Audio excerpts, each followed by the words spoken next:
dzisiejszym odcinku kryptoogłoszeń poinformujemy o dodaniu 4 nowych tokenów do Hashpot. Wspomnimy o zatwierdzeniu najnowszej wersji wtyczki Xcat oraz opowiemy o aktualizacji sieci Core.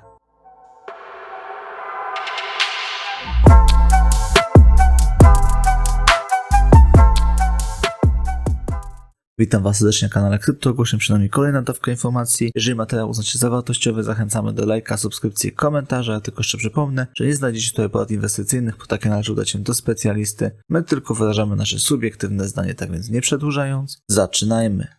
Ledger ogłasza konkurs, który potrwa do 28 października. Aby wziąć udział w konkursie, należy w komentarzu do tweeta opowiedzieć o tym, czego nauczyliście się w Ledgerverse w Sandbox. Ledger wybierze 3 komentarze i nagrodzi zwycięzców niestandardowymi ledgerami Nano powstałymi we współpracy z Sandboxem.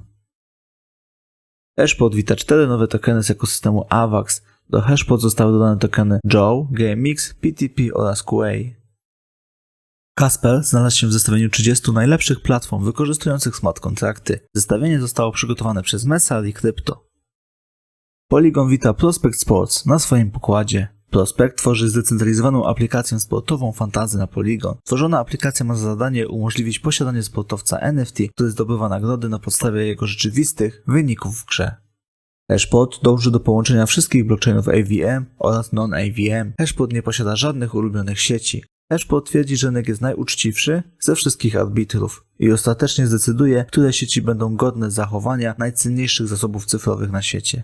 Lisk przypomina, że w każdy piątek najważniejsze wiadomości, spostrzeżenia zespołu, postępy ekosystemu i aktualizacje rozwoju są zebrane i opisane w newsletterze. Osoby zainteresowane zapraszamy do dołączenia do newslettera Lisk oraz oczywiście do śledzenia kolejnych odcinków kryptoogłoszeń, w których będziemy przekazywać na bieżąco najciekawsze informacje z tego ekosystemu. VeChain informuje, że nadszedł czas na oddanie głosów na wdrożenie VIP220. Jest to protokół, który dodaje ostateczności do VeChain Tor Mainnet i kończy proces aktualizacji POA 2.0. Wskazówki dotyczące głosowania znajdziecie w cytowanym wpisie.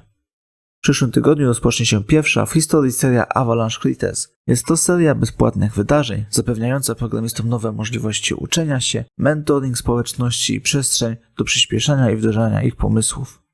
Hedera Foundation informuje o oficjalnym przekroczeniu 2,5 miliarda transakcji na sieci Hedera Mainnet. Cetus Protocol ogłasza nawiązanie nowego partnerstwa strategicznego z Axelar. Cetus Protocol podkreśla, że Axelar jest wiodącą siecią komunikacji międzyłańcuchowej w Web3.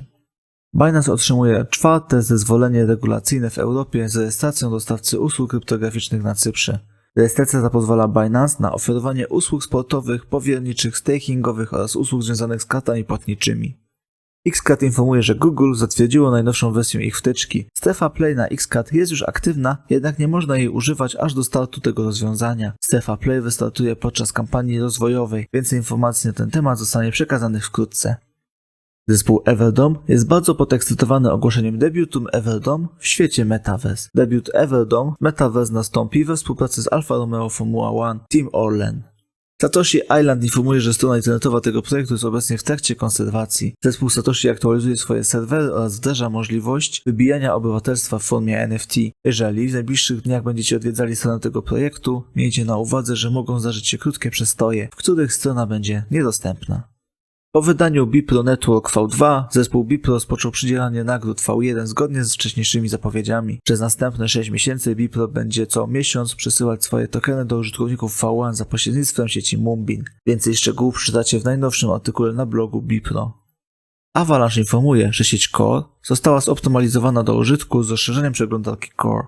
Core zapewnia wszystko, czego potrzebujesz, bez konieczności przełączenia witryn lub urządzeń. Core umożliwia łatwe dodawanie funduszy, wymienianie, wysyłanie, odbieranie tokenów oraz podłączenie portfela do najróżniejszych dApps.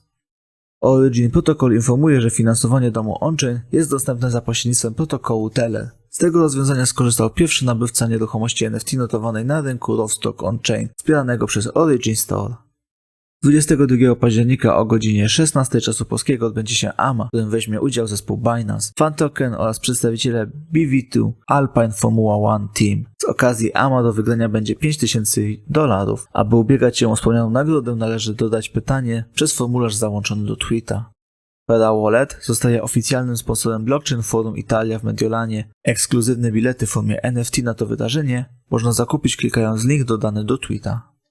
Serwis bitcoin.pl informuje, że Santiment, czyli czołowa firma analityczna z rynku blockchaina, mianem wielorybów określa inwestorów BTC, którzy są w posiadaniu od 100 do 10 tysięcy cyfrowych aktywów. Santiment poinformowało w niedawno zamieszczonym wpisie na Twitterze, że liczba BTC przechowywana w wielorybich portfelach spada. Ten spadkowy można było mocno zaobserwować we wrześniu, jednakże w pewnym momencie udało się odwrócić trend, gdy pod koniec poprzedniego miesiąca kurs bitcoina chwilowo podskoczył. Jednak bitcoinowi nie udało się utrzymać swoich wzrostów, a wieloryby zaczęły pozbywać się swoich cyfrowych aktywów. Obecnie ta grupa inwestorów posiada tylko 45,6% całej podaży bitcoina. Jest to również najniższy wynik od 3 lat. Co więcej, Santiment zwrócił uwagę na dużą zmianę w zachowaniu inwestorów detalicznych mimo spadków, które trwają od początku roku. Ich portfele bogaciły się. Zasługuje to szczególnie na uwagę, ponieważ trading detaliczny na ogół się nasila, gdy rynek zwalnia, a większe zakupy trwają, gdy niedźwiedzie przejmują dominację na rynku. Dane od Santiment przedstawiają obecnie zupełnie inny obraz rynku, gdzie rośnie sprzedaż przez wieloryby, a liczba detalicznych nabywców znajduje się na najwyższym poziomie w historii.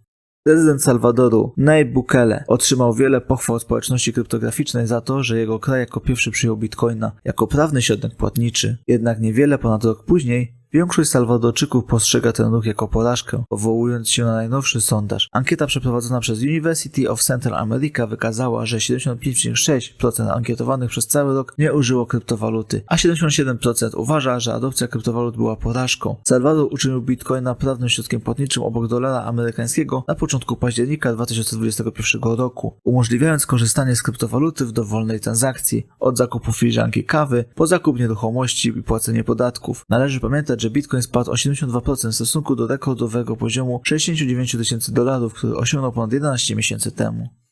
Górnicy wydobywający bitcoina mają w tym roku ciężki okres, ponieważ kryzys cen energii zjada ich zyski, a w międzyczasie hashrate i trudność ciągle rosną. Portal górniczy Bitcoin Hashrate Index przygotował raport za trzeci kwartał bieżącego roku. Raport wskazuje, jak bardzo górnicy ucierpieli podczas zwiększania trudności wydobycia. Cena za hash, który jest miarą wartości rynkowej przypisanej do jednostki mocy haszowania w dolarach na terahash na sekundę, spadł o 83,5%. Od tego samego czasu w zeszłym roku. Indeks, który mierzy metrykę w czasie, informuje, że hash price, znany również jako rentowność wydobycia, spadł z 0,412 dolara na terahash na dzień w październiku 2021 roku do 0,068 USD.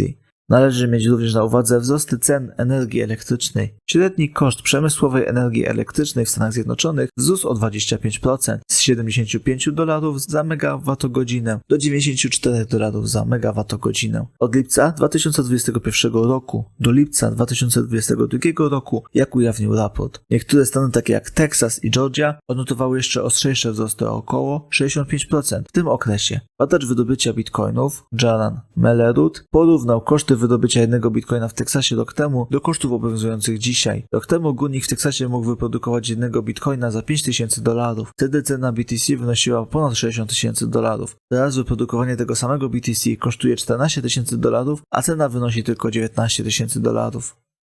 Rynki finansowe oczekują, że już 2 listopada amerykańska rezerwa federalna dokona 4. z rzędu podwyżki stopy funduszy federalnych o 75 punktów bazowych, co może sprawić, że nadal wyższe realne stopy w USA będą wspierać dolara amerykańskiego. Ekonomiści ING dostrzegają, że perspektywy bardziej restrykcyjnych warunków monetarnych w USA pozostają kluczowym czynnikiem napędzającym dolara. I sądząc po akcji cenowej w tym tygodniu, trzeba będzie wiele, by stwierdzić, że cykl zacieśniania Fedu dobiegł końca. Eksperci zwracają bowiem uwagę, iż opublikowana beżowa księga Fedu z pewnością nie pokazała żadnego powszechnego spadku aktywności lub złagodzenia sytuacji na rynkach pracy czy inflacji, które zasługiwałyby na zmianę tonu rezerwy federalnej, uwzględniając przy tym, że niektóre słabsze dane z USA dotyczące np. budownictwa mieszkaniowego nie zdołały podważyć oczekiwań co do cyklu zacieśnienia przez Fed. Eksperci oczekują dalszego wzrostu notowań amerykańskiej waluty. To tyle z informacji, które dla Was dzisiaj przygotowaliśmy. Jeżeli materiał uznacie za wartościowy, zachęcamy do lajka, subskrypcji, komentarza. Dziękuję Wam za uwagę i życzę miłego dnia bądź wieczoru.